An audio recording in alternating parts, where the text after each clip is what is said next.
CUT special series में एक बार फिर से आपका स्वागत है। इस एपिसोड में हम उन प्रश्नों को देखेंगे जो आपके परीक्षा के लिहाज से बेहद महत्वपूर्ण साबित हो सकते हैं। तो चलिए शुरुआत करते हैं। यूनिसेफ की रिपोर्ट के अनुसार विश्व स्तर पर कितने प्रतिशत बच्चे गंभीर बाल खाद्य गरीबी में रह रहे हैं? A 10%, B 15%, C 25%, D 30%। इस प्रश्न का सही उत्तर है विकल्प सी 25%। चलिए देखते हैं इसके विश्लेषण को। यूनिसेफ की रिपोर्ट के अनुसार 4 में से एक बच्चा यानी 5 वर्ष से कम आयु के 181 मिलियन बच्चे गंभीर बाल खाद्य गरीबी में रह रहे हैं। अगला प्रश्न है, हाल ही में G7 शिखर सम्मेलन कहां आयोजित किया गया? A France, B Germany, C Italy, D Japan. इस प्रश्न का सही उत्तर है विकल्प सी इटली। चलिए देखते हैं इसके विश्लेषण को। G7 शिखर सम्मेलन का आयोजन इटली में किया गया। G7 एक अंतर सरकारी संगठन है जिसका गठन वर्ष 1975 में किया गया था। अगला प्रश्न है, मई 2024 में सूर्य की गतिशील गतिविधियों की तस्वीरें किन उपकरणों द्वारा ली गई? A HEL1OS and ASPEX, B VELC and SoLEXS, C SUIT and VELC या D MAG एंड HEL1OS। इस प्रश्न का सही उत्तर है विकल्प C SUIT एंड VELC। चलिए देखते हैं इसके विश्लेषण को।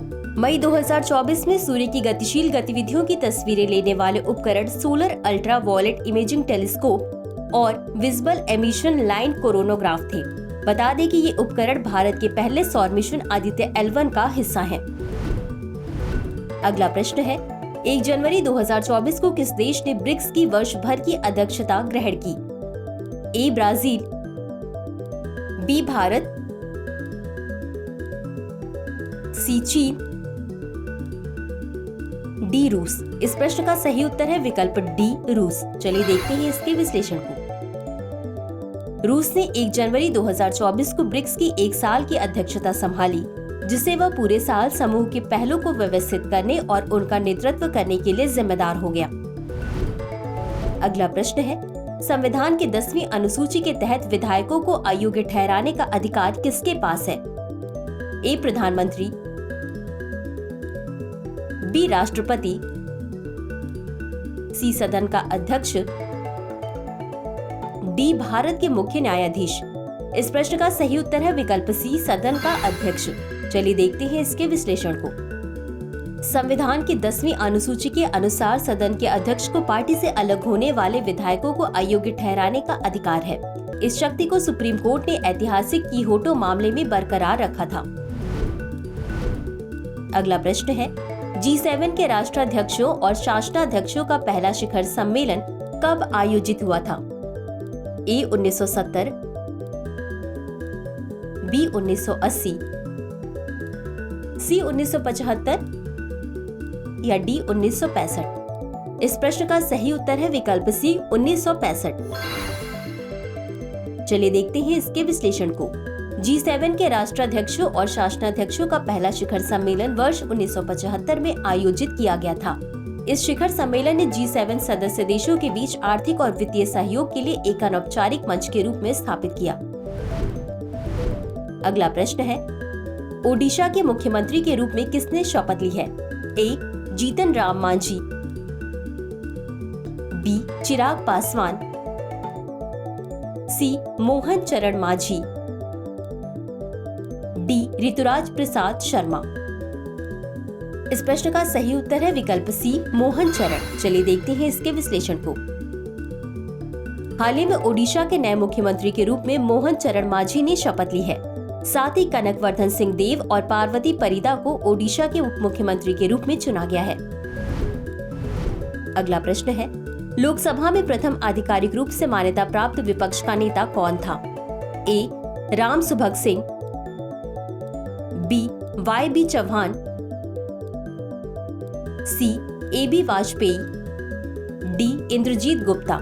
इस प्रश्न का सही उत्तर है विकल्प A राम सुभग सिंह। चलिए देखते हैं इसके विश्लेषण को। राम सुभग सिंह वर्ष 1969 से 1971 तक लोकसभा में विपक्ष के पहले आधिकारिक रूप से मान्यता प्राप्त नेता थे। अगला प्रश्न है, भारत में पर्यटन मंत्रालय द्वारा शुरू की गई हुनर से रोजगार पहल का प्राथमिक उद्देश्य क्या है? ए. पारंपरिक शिल्प को बढ़ावा देना, बी. आतिथ्य क्षेत्र में अल्पकालिक कौशल प्रशिक्षण प्रदान करना, सी. स्टार्टअप व्यवसायों का समर्थन करना या डी. उच्च शिक्षा छात्रवृत्ति प्रदान करना। इस प्रश्न का सही उत्तर है विकल्प बी। चलिए देखते हैं इसके विश्लेषण को।